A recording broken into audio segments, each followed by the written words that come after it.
இது மகிமை நேரம்.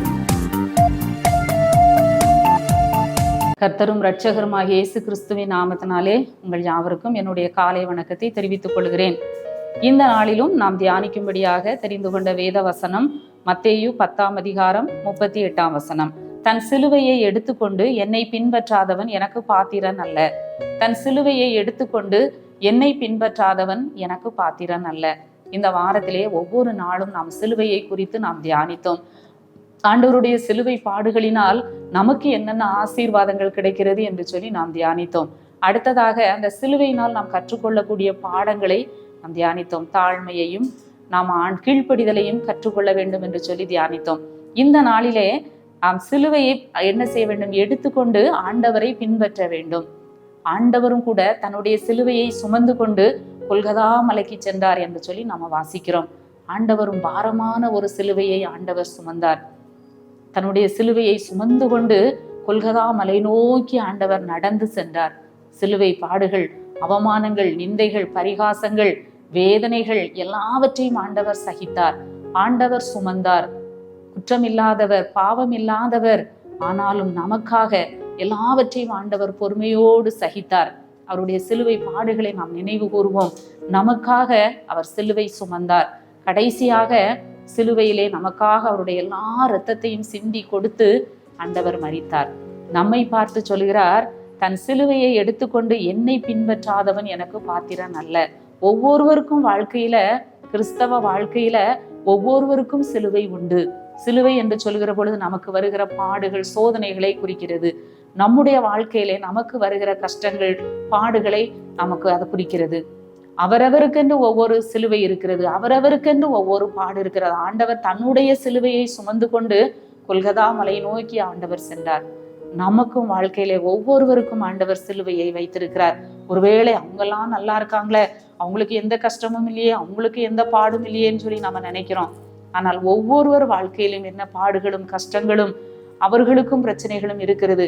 அவனவன் தன் சிலுவையை என்ன செய்ய வேண்டும்? சுமந்து கொண்டு நாம் ஆண்டவரை பின்பற்ற வேண்டும். கிறிஸ்தவ வாழ்க்கை ஒரு நாள் 2 நாள் வாழ்க்கை அல்ல.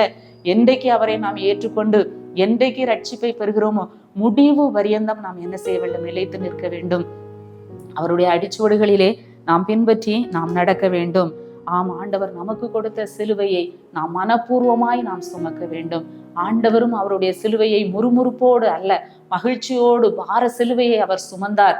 நமக்கு ரட்சிப்பை கொடுப்பதற்காக நம்முடைய வாழ்க்கையிலே, அனுதின வாழ்க்கையிலே நாம சந்திக்கிற ஒவ்வொரு காரியங்களையும் கிறிஸ்துவுக்காக பொறுமையோடு நாம் சகிக்கும் போது, நமக்கு நியமித்திருக்கிற ஓட்டத்திலே நாம் பொறுமையோடு ஓடும்போது நிச்சயமாக அது நமக்கு ஆசீர்வாதமாக இருக்கும் என்று சொல்லி நாம பார்க்கிறோம். அவரோடு கூட நம்ம பாடுகளை சகித்தோமானால் அவரோடு கூட பிழைத்தும் இருப்போம். அவரோடு கூட பாடுகளை சகித்தோமானால் அவரோடு கூட நாம் ஆளுகை செய்வோம் என்று சொல்லி நாம் வாசிக்கிறோம். 2 தீமோத்தேயு 2:11-12 நாம பார்க்கிறோம். அவரோடு கூட நம்ம பாடுகளை சகித்தால் நம்ம அவரோடு கூட என்ன செய்வோம்? ஆளுகை செய்வோம். அவரோடு கூட நம்ம பிழைத்தும் இருப்போம். அவர் எப்படி சிலுவையை சுமந்தார், அவர் எப்படி மரித்தார், அவர் உயிர் தெழுந்தார். பாடுபடுகிற நமக்கும், சிலுவை சுமக்கிற நமக்கும் இந்த உலகத்திலே நம்ம அவருடைய அடிச்சுவடை பின்பற்றி நடக்கிற பொழுது நாம் அவரோடு கூட என்ன செய்வோம்? பாடுபட்டவர்கள் அவரோடு கூட ஆளுகை செய்வார்கள் என்று சொல்லி வசனம் சொல்லுகிறது. கிறிஸ்துவின் மகிமை வெளிப்படும் போது நீங்கள் களிகூர்ந்து மகிழும்படி அவருடைய பாடுகளுக்கு பங்காளிகள் ஆனதால் சந்தோஷப்படுங்கள். 1 பேதுருவிலே நம்ம வாசிக்கிறோம். கிறிஸ்துவின் பாடுகளுக்கு நம்ம பங்காளிகளாக இருந்தால் அவருடைய மகிமையிலே நாம வெளிப்படும் போது நாம சந்தோஷமா இருப்போம் என்று சொல்லி வசனம் சொல்கிறதை பார்க்கிறோம். ஆம், சிலுவை இல்லாமல் சிங்காசனம் இல்லை, சிலுவை இல்லாமல் கிரீடம் இல்லை என்று சொல்லி நாம பார்க்கிறோம். நமக்கு சிலுவை இருந்தால் சிலுவையை சகித்தால் மாத்திரம்தான் நம்ம சிங்காசனத்தை நம்ம பெற முடியும். இந்த உலகத்துல சிலுவையை சகித்தால் மாத்திரம்தான் கிரீடத்தை பெற முடியும் என்று சொல்லி பக்தர்கள் சொல்கிறார்கள். இன்னும் கூட ஆண்டவர் பாவம் அறியாதவராக இருந்தாலும் பாவிகளால் செய்யப்பட்ட விபரீதங்களை ஆண்டவர் சகித்தார். ஆண்டவர் பாவிகளால் செய்யப்பட்ட விபரீதங்களை எல்லாம் சகித்து தனக்கு முன்பாக இருந்த அந்த சந்தோஷத்தின் பொருட்டு அவமானத்தை அவர் என்ன செய்தார்? சகித்தார் என்று சொல்லி பார்க்கிறோம். தனக்கு முன் வைத்திருந்த சந்தோஷத்தின் பொருட்டு அவமானத்தை எண்ணாமல் சிலுவையை சகித்து தேவனுடைய சிங்காசனத்தின் வலது பாரிசத்தில் ஆண்டவர் வீற்றிருக்கிறார். எபிரேயர் 12ஆம் அதிகாரத்திலே வாசிக்கிறோம். தமக்கு முன்னாக இருந்த அந்த அவமானத்தை எல்லாம் ஆண்டவர் பெருசா நினைக்கல. சிலுவை மரணத்தை, அவமானத்தை, தூஷணங்களை, நிந்தைகளை நினைக்காம அவருடைய எண்ணம் முழுவதும் எதில் இருந்தது? தேவனுடைய சிங்காசனத்தின் வலது பாரிசத்தில் வீற்றிருப்பதையே அவர் எண்ணமாக கொண்டிருந்தார். நம்முடைய வாழ்க்கையிலும் கூட, இந்த உலக வாழ்க்கையில நமக்கும் அநேக பாடுகள், நெருக்கங்கள், நிந்தைகள், அவமானங்கள், தோல்விகள், இனி எவ்வளவோ பாடுகளை நாம சகித்தாலும் நாம் பொறுமையோடு அவைகளை சகிக்கிற பொழுது, தமக்கு முன்பாக பாவிகளால் இவ்விதமான விபரீதங்களை சகித்த அவரையே நினைத்து கொள்ளுங்கள் என்று சொல்லி அருமையான வசனம் சொல்லுகிறதை நாம பார்க்கிறோம். சிலுவையில் ஆண்டவர் அப்படிப்பட்ட விபரீதங்களை சகித்த அவரையே நினைத்து கொள்ளுங்கள். ஆண்டவரே இவ்வளவு பாடு அனுபவித்திருக்கிறார், நான் எம்மாத்திரம் என்று சொல்லி நம்முடைய பாடுகளில் நாம் சோர்ந்து போகாமல் விபரீதங்களை சகித்த ஆண்டவரை நாம் என்ன செய்வோம்? நோக்கி பார்ப்போம்.